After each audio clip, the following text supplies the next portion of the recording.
Hello, hello. This is Pat Iyer back with a new episode of Legal Nurse Podcast and an opportunity for you to hear from Kim Speed, who is a branding and visibility expert. She has worked with some large corporations in the past, including Coca-Cola and TD Bank, which stands for Toronto Dominion. If you don't know that, it's a bank that we've been using in the United States for quite a while, our personal bank. And she's worked with Ford and Molson Coors, which is a beer. Isn't that correct, Kim? It is, yes.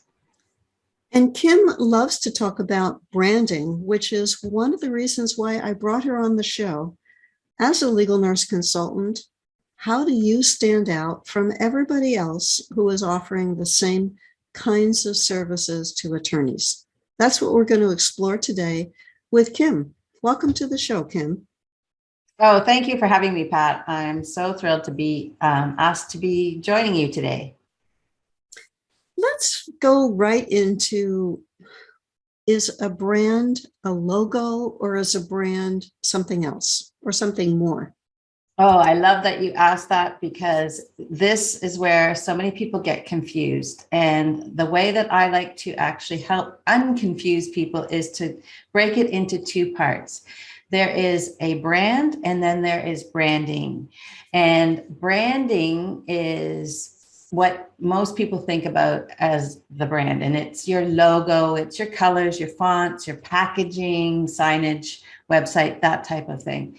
And those are very important parts of the brand, but they are not the essence. The essence of a brand, what a brand is who you are, what you stand for, your values, and it is what people think of you and how they would describe you to somebody if you weren't there with them. So it's really about, if you replace the word brand with reputation in a sentence, that is really the essence of what a brand is. A brand is everything that you want people to think about you. So it's not that you can go into people's minds and say, I want you to know this or think this about me.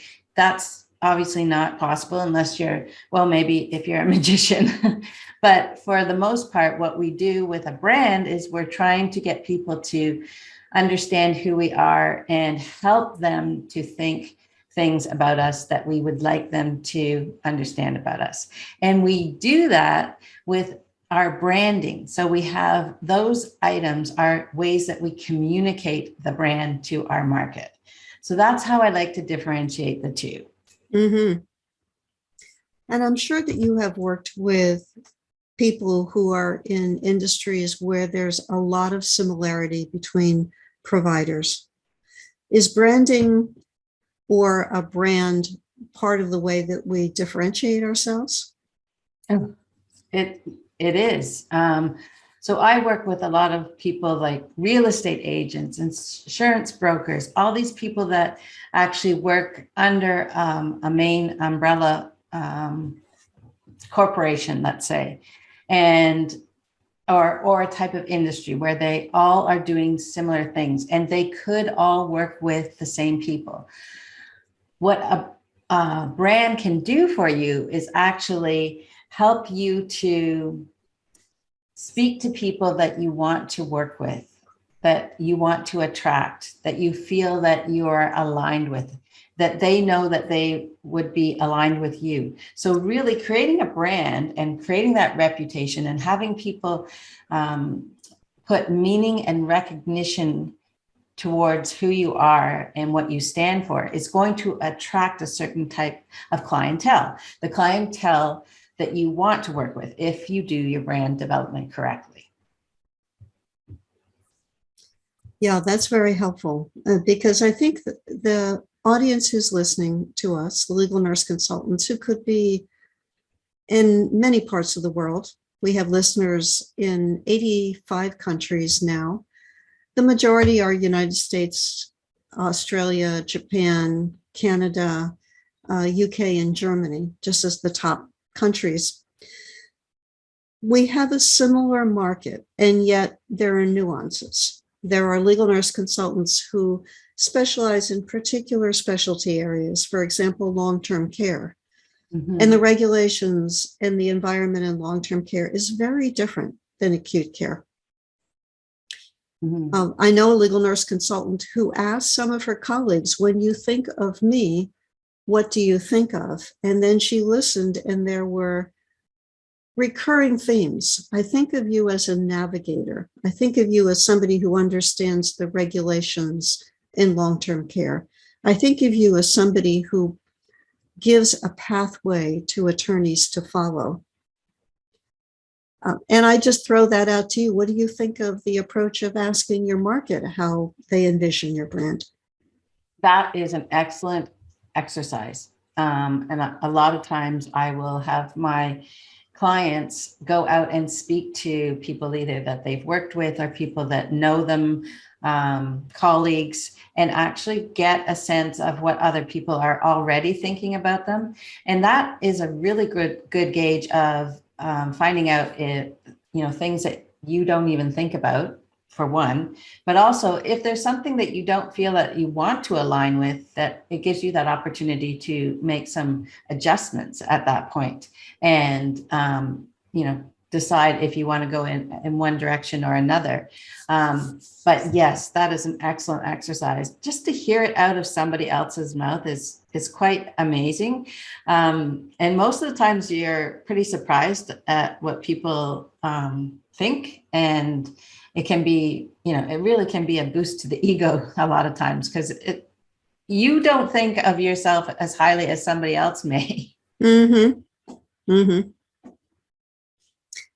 And we talked about the value of having a brand to help differentiate yourselves from other similar competitors. Are there other advantages to a business owner to having a brand?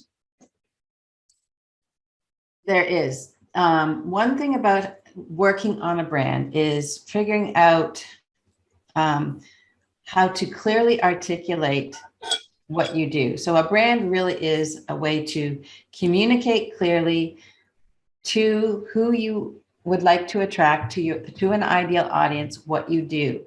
And when you start to really create and develop a strategic plan around who you want to be and who you work with, you can create statements, create marketing that actually aligns and speaks to the right people and attracts those people quickly, so that you're not, stumbling around when people are saying, what do you do? You're able to come up quickly with a statement that people are like, oh, you know what? I need you, or I know somebody that needs you. When you really are working on your brand, it's clear messaging, understanding who you want to serve, understanding their problems, and understanding how you solve those problems, and being able to articulate that in one. So really, branding is a lot about communicating. But you have to know who you are and who you want to serve first. Those are those foundational pieces that you need to work on first, so that you can then start to become the authority in the market that you want to serve. And I know that you're going to find this not surprising, but some of our listeners might. I was talking to a woman yesterday, and we were discussing the market who she serves. She's not a legal nurse consultant, and she referred to another person within a community that we're all members of, who has changed her idea 4 times in a year about who she wants to serve and what business she wants to be in. For legal nurse consultants, that may seem odd that you could be that lost. Have you encountered people who are very confused about what they want to do with their businesses? Yes. A lot of times people will not understand who they because they have a lot of experience. They're afraid to niche down and choose one main clientele or expertise that they have to focus on, because they're afraid that they're going to leave money on the table or not, or miss out on an opportunity. The thing that usually happens though is that they become very bland or beige, and so then people don't notice them at all because they don't have any personality or character. They don't have any real opinions that stand up above anybody else, because they're trying to do too many things. You actually become more of a sought after expert if you can focus on one topic, one niche, one category, solving one type of problem.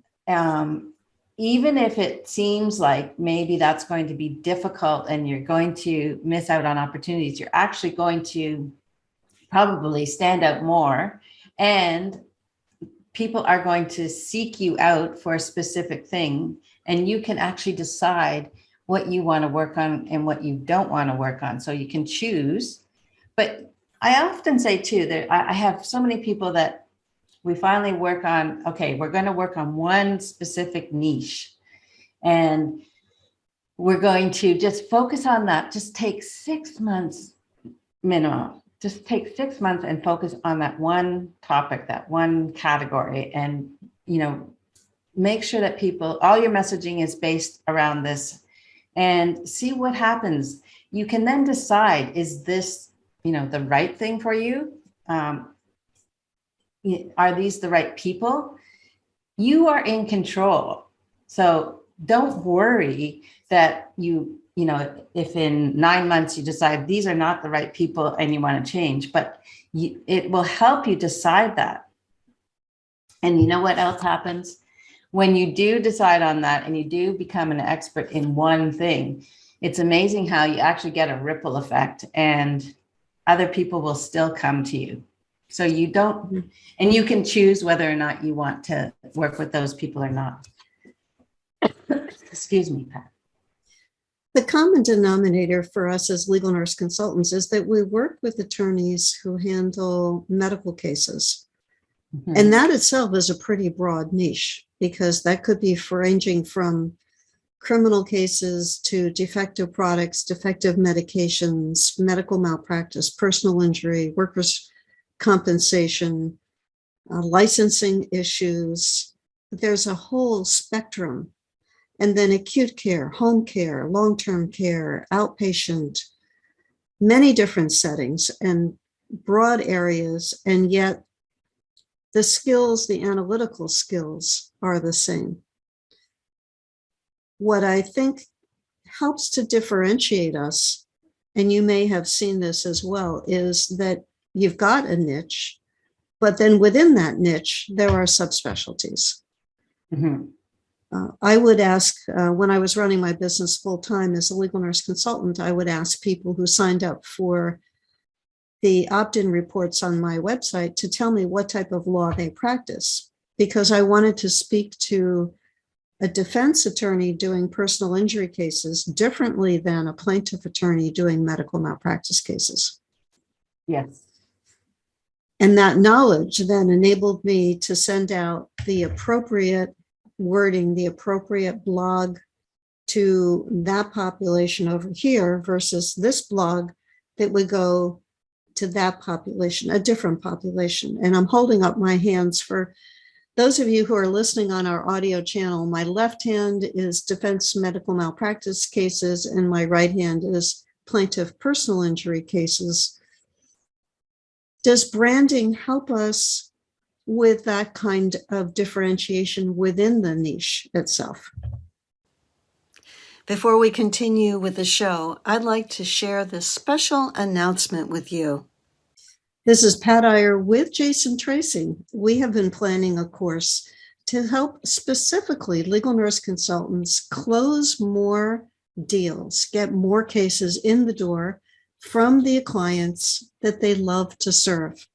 Jason is a sales trainer and a former nursing home aide. He understands the healthcare world as well as the sales world. And isn't that what we're all about? We understand the healthcare world. We understand the legal world. Sometimes it's the sales world that's a little bit of a mystery or a stumbling block. Jason, I know that people sometimes come to you with preconceived ideas or icky feelings about sales. How can we tackle the sales process without feeling icky? Ah, I know, and I've been there. And I came, like you said, from that nursing home space and being in that nursing world where we're really heart-centered people and we want to take care of people. That was me. And so coming into sales and having that icky feeling or being trained around icky, slimy ways, it didn't really sit with me, and I struggled with it. It took finding some really finding strategies to be authentic, to embrace my story, to understand my personality and how I can serve people at the highest level. Understanding how to get information from the prospect I'm talking to that is just crucial in order to be able to take them and serve them at the highest level. Yeah, I think what you're pointing out is how important it is that we recognize the people aspect of this. If you look at a potential client as a transaction, you will depersonalize them. If you come from a point of desperation, you can shove them away quite unintentionally. Yes. I always say take the transaction out of the interaction. I think that's what really muddies up sales quite a bit. And that's one of the things that we'll teach you through the course is how to take that transaction out of the interaction, because that's really what makes you so nervous and fearful. But a strategy to show you how you're going to intentionally still have a sales conversation and still land the deal, even though it doesn't feel that icky transaction type style conversation. And landing the deal is what we want to help legal nurse consultants achieve. You've got knowledge. I'm speaking to you, the legal nurse consultant. You have knowledge that the attorney needs. You know how to read those medical records. You know how to communicate with people. You know how the healthcare system works. The attorney doesn't have that knowledge and counts on you to be the interface. And how you handle that sales conversation is critical. It's the difference between the attorney saying, I think I will send you this case. Where do you want the check sent? Or who should I make the check payable to? My favorite phrase, I must admit. Or the attorney putting down the phone or getting off the Zoom call and saying, well, she doesn't sound like she knows what she's talking about. I think I need to find somebody else. Yes. You'll see in the list here in the bullet point of one of the things that we're going to talk about is selling intuitively. And somebody might say, what is that? Well, let me ask you a question. Do you feel like you need to be somebody else when you're selling? Or do you feel like you are somebody else when you're selling? That's a big area that we're going to really tackle and help you to Pat's point. You already have the answers. You already know what it's like to serve people at the highest level. You already have so much area of genius that we're going to show you how to make that you being an intuitive to having a conversation that highlights your differences, that isn't somebody else's differences, or you're not talking in somebody else's voice. It's hard enough being successful being yourself, let alone trying to be like somebody else because you think that's what it takes to be successful in sales. The system that I teach, Be the Difference, and what we're going to go through in this program is going to show you how to operate within your own personality, within your own comfort zone, while landing the deal.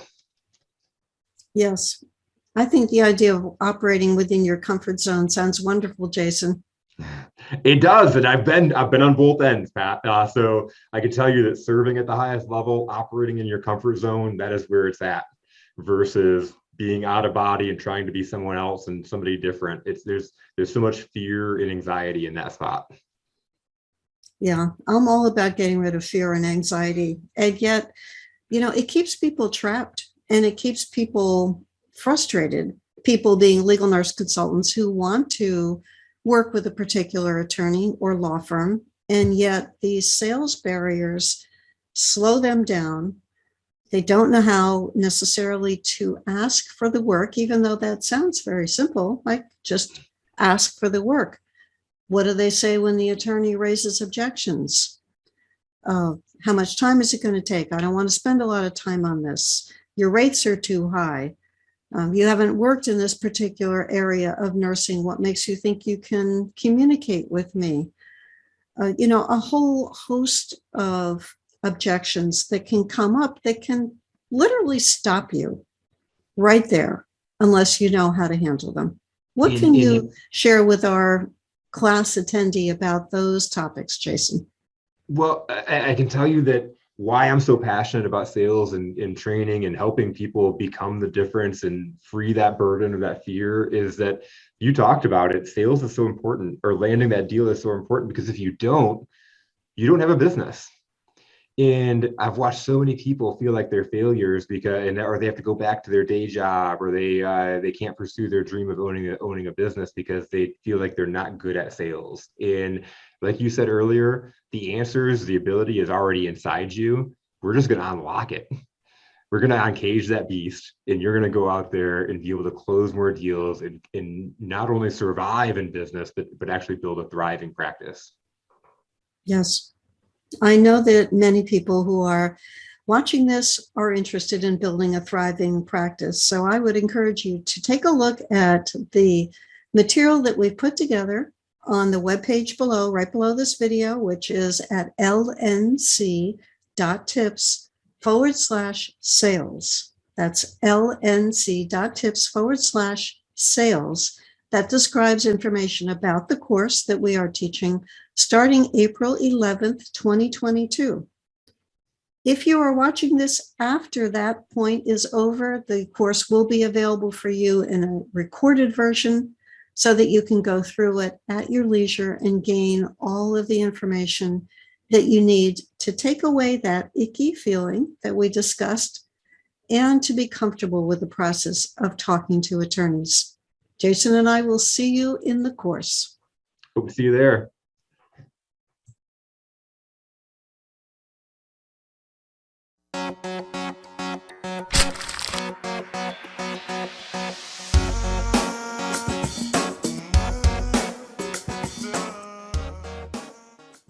Now let's return to the show. I think at this point you have to decide if you're going to really hone in on a specific topic, and you can.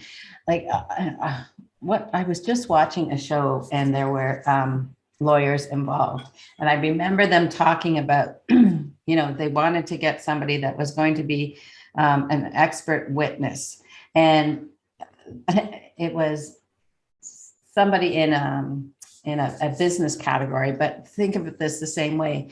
They understood the food industry. So it was a food case, and it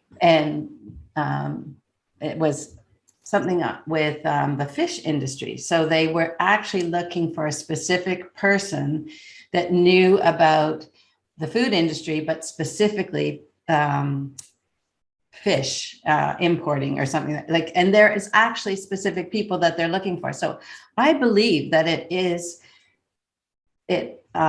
truly a great thing if you can actually say that you are a specific type of expert witness, and you really get, you hone in and you own it. You know what you can do then? Your prices go up, because they said, I don't care how much we have to pay, we need this person. Mm-hmm. They start to seek you out if you have those expertise. So the more you hone in and the more you know everything it is to know and keep up on that topic and that industry and whatever it is that you need to be that expert, the more that you are sought out, looked for, be paid higher as that person, that if you've branded yourself as that type of person. And like I said, that doesn't mean that you still won't get those ripple effects of those other, in the food industry. So if you're the fish expert, you're still getting the food industry, you're still getting, business of importing, exporting, say, as an example. Mm-hmm. And I think that that's something that is somewhat confusing to legal nurse consultants is how wide or how deep should they niche? For example, the expert in the food industry who understands fish importing has a very narrow niche. And is there enough business in that niche to keep that person busy? Mhm. I went to a conference several years ago taught by an expert witness educational program, and they described that there are tree surgeons, and there might be 4 or 5 of them in the country. And the reason it came up is that attorneys are very competitive in an area where there's an extremely tight niche like that. Yeah. So the defense attorney might send out a request to that tree surgeon to review a case to prevent the plaintiff attorney from contacting the same person and therefore having a conflict of interest. So their attorneys are jockeying for who can I get on board to tie up a valuable person and frustrate my adversary by not allowing my adversary to hire that person.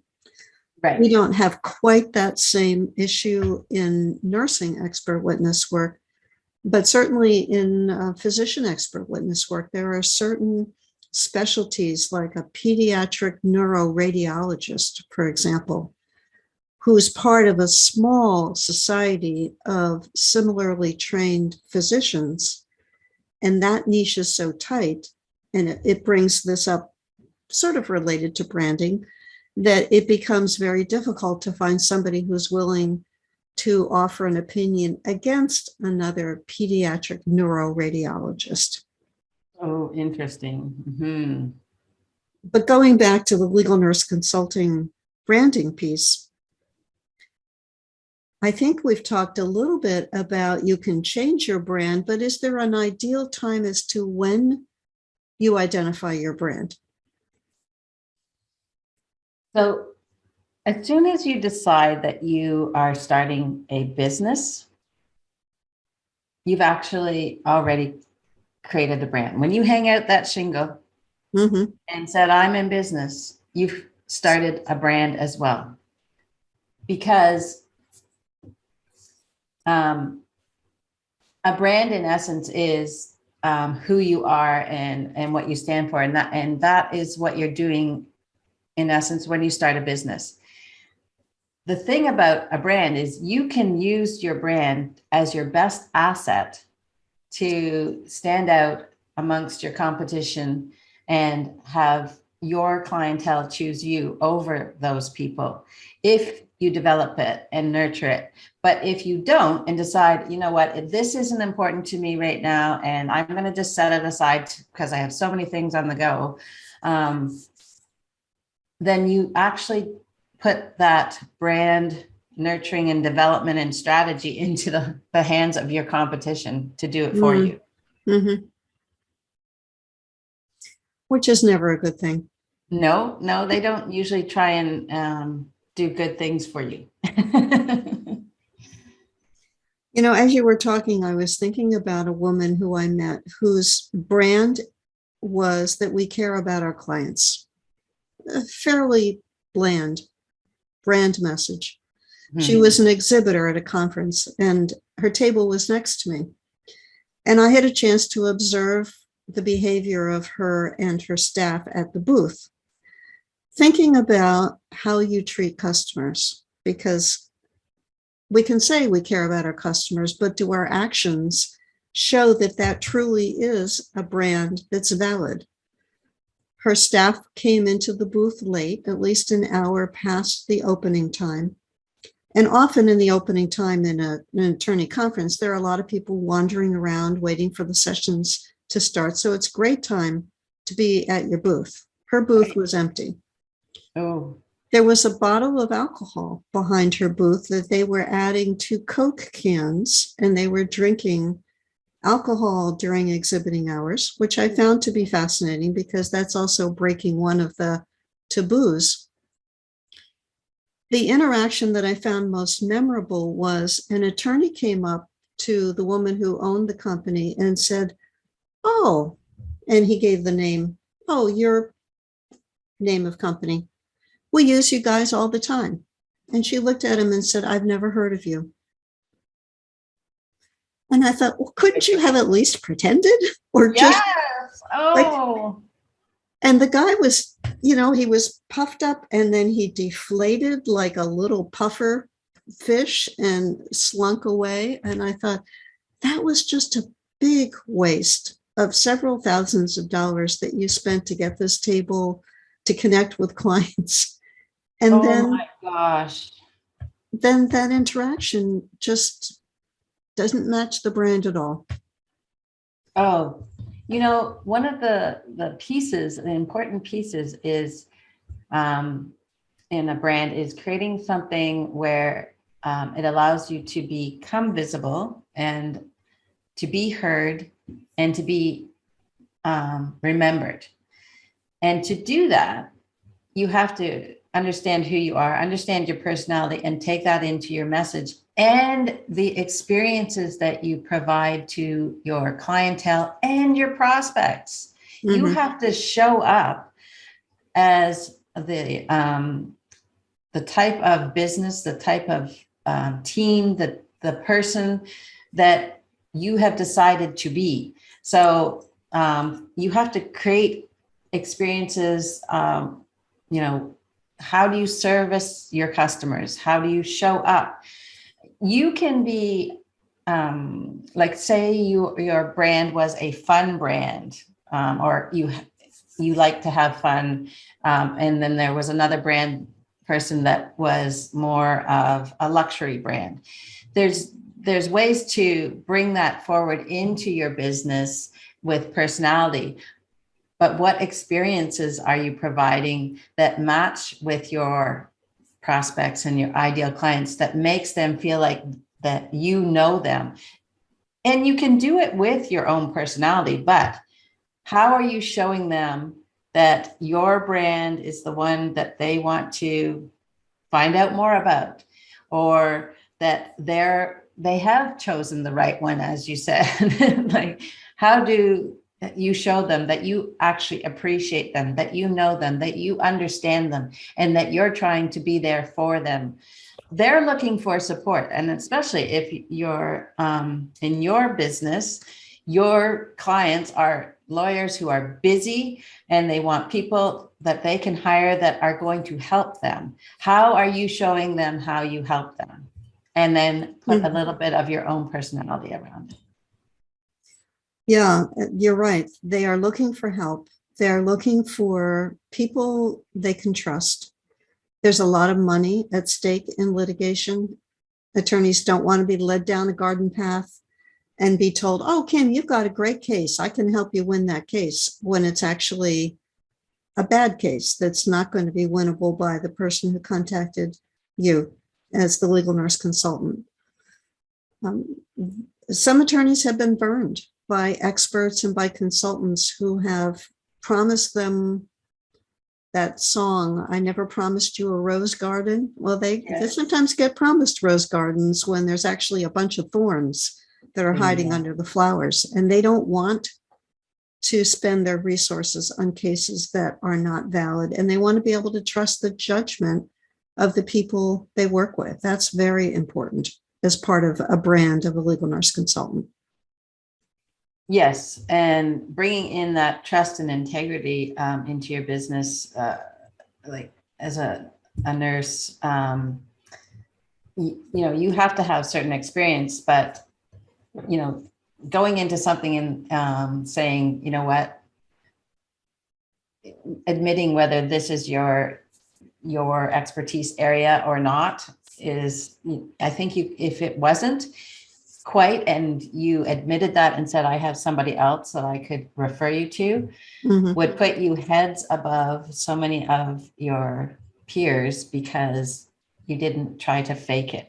So coming across as authentic, maybe not every job is going to be for you. And that could be one of the things that, you hone in on one thing and get really, really good at it. And then say, "This is not for me." That could make your brand blossom, and those roses start to grow without the thorns. I think that there are especially genetically modified roses now that don't have thorns. Right. Yes. And that all comes down to choosing an area, becoming like, and continuing to really hone in on that area, get known as that expert, and then say to people, if you're not comfortable with another subsection, or it's not where you're going to deliver your best work, then, sometimes saying this isn't the right job for me, even, like when you think, oh, I could really use the money, but if you know that somebody else could probably do a better job, maybe that's one of the things that you say no to. And that's going to make your brand stronger. And I think the way that you're describing it, Kim, to summarize what I've heard so far, is the brand is not the logo. It's not the slogan. It's how you conduct yourself, how your business values show up in your interactions with attorney clients, how you become trustworthy, how you communicate. Having a wonderful slogan about "we care about customers" that does not carry through in action, as I described in the woman who deflated the attorney, who was ready to engage in a very warm conversation and disappeared quickly after he was treated that way. All of the things that go into a brand are encompassed by what we've been talking about so far. Being true to your values, being clear in your communication, being trustworthy, being knowledgeable. And as you just said, Kim, being willing to say, I'm not the best person to help you with this problem, but I can refer you to somebody who would be better at assisting you in this case. That builds up trust among the clients who come to legal nurse consultants. Yes. And let me just add one more thing. When you decide on an area or a topic, a niche, or a solution that you're going to be an authority on, the next thing to do is after you've built that foundation and you've built up some character and personality and values and the way that you want to service people, then you have to figure out where you're going to show up and let people know that. So it's one thing to know who you want to be, but how are you going to let people know? Are you going to write about it? Are you going to blog?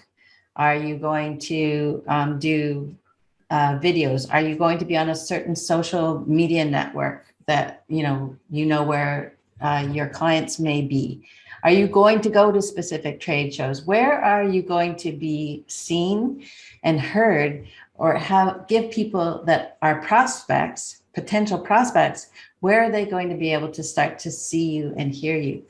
And where can you build your own brand visibility? That's the second part that you really need to think about. And that may be the topic of another show, Kim. Yes. How can our listener find out more about you and what you might be offering?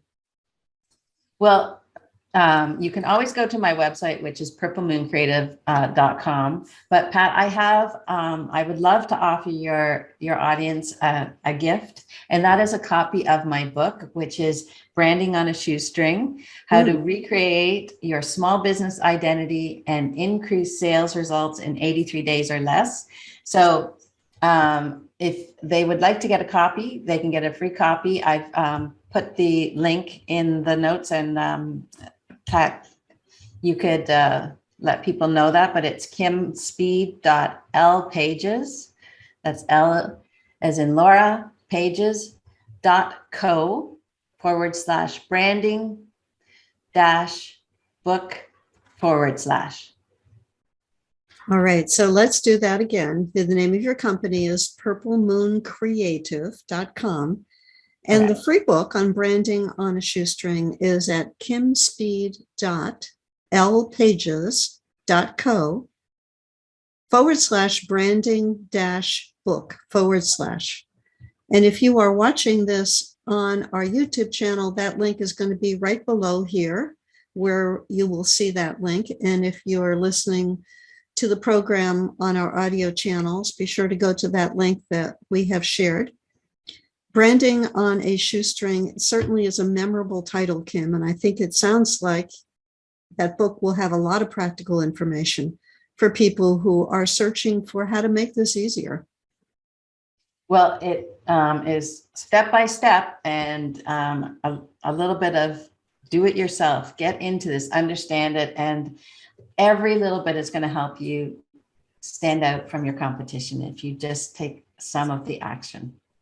Very nice. Thank you, Kim, for sharing your expertise with us. I appreciated the chance to chat with you about what is a quite important topic for legal nurse consultants, and I think one that causes a lot of questions. How do I stand out? There are other people who do the same thing that I do. We've talked about some of the nuances that help set you apart and make you trustworthy for attorneys who are handling cases that involve an enormous amount of money and risk and need capable people helping them. So thank you for being a guest on the show. Thank you so much, Pat. I have had such a great time chatting with you today. And thank you to you who's been watching this on our YouTube channel or listening on the audio channels. Be sure to tell another legal nurse consultant about Legal Nurse Podcast. We are now in our 6th year. That's number 6. We started this program in September of 2016 and love to get comments as well as suggestions about topics that you would like me to cover in my interviews. If you've got something that is a question, a burning topic on your mind, you can reach me through my email at patiyer@legalnursebusiness.com. My last name is spelled Iyer, Pat Iyer at legalnursebusiness.com. Thanks so much, and I'll see you next time. This is Pat Iyer with Legal Nurse Podcast. I have just finished interviewing Kim Speed, who is a branding strategist, a branding visibility person, and an individual who helps small businesses help to define their brands. Kim, we covered a wide range of topics in your podcast. Can you give our viewer or our listener just a taste of what they can expect to receive from your program? Oh, I would love to, Pat. So one of the first things we talked about and everybody really needs to understand is what a brand is, and really knowing that it's not your logo. Your brand is more than your logo. A logo is a very important part, but we get into what other things make up a brand and what the difference between a brand and branding really are. We also talked about, the importance of having a niche, knowing your ideal client. We also talked about how do we create a brand so that we stand out above our competition. What are we doing to let people know who we are? What kind of experiences are we providing? Because all of the things that you do in your business are supporting your brand and helping you show up and be seen, be heard, and most importantly, to be remembered. And we get into all of that in our talk. This is a critical topic, Kim, because many legal nurse consultants have questions about how to differentiate themselves. They are marketing to the same kinds of clients. They're looking to be able to say, this is how I can help you, and this is what makes me unique. So please be sure to watch Kim's podcast on our YouTube channel at Legal Nurse Business, or listen to it on Apple, Spotify, and other platforms. Kim Speed and branding. And I'm Pat Iyer, and look forward to having you watch the show. Thanks so much. This is Pat Iyer with Legal Nurse Podcast. I've just been speaking with Alfreda Whitley, who is a legal nurse consultant with a varied background. She has experience in the risk management quality assurance world, and working in a law firm. And we've been chatting this morning about a topic that relates to how you, as a legal nurse consultant, look at information, and that's the analysis piece and what goes on in an acute care setting when there's a catastrophe. Alfreda, can you share with our viewer what were some of the key topics that we covered in your show? What is the role of quality assurance and risk management, and how do those roles combine and work together? What is a root cause analysis? What are the emotions involved with root cause analysis?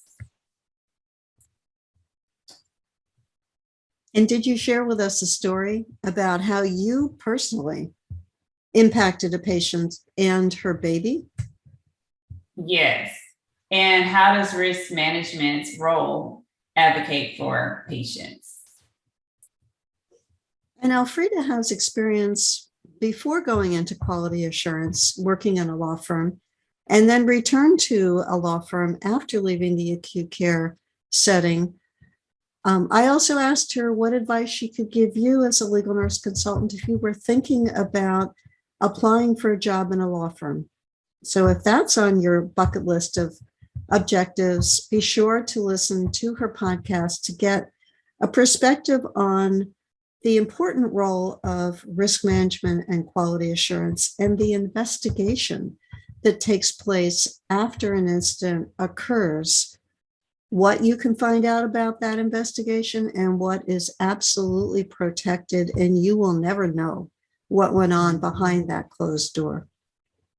I'm Pat Iyer, and this is Alfreda Whitley. Be sure to catch her show on Legal Nurse Podcast. Thanks so much.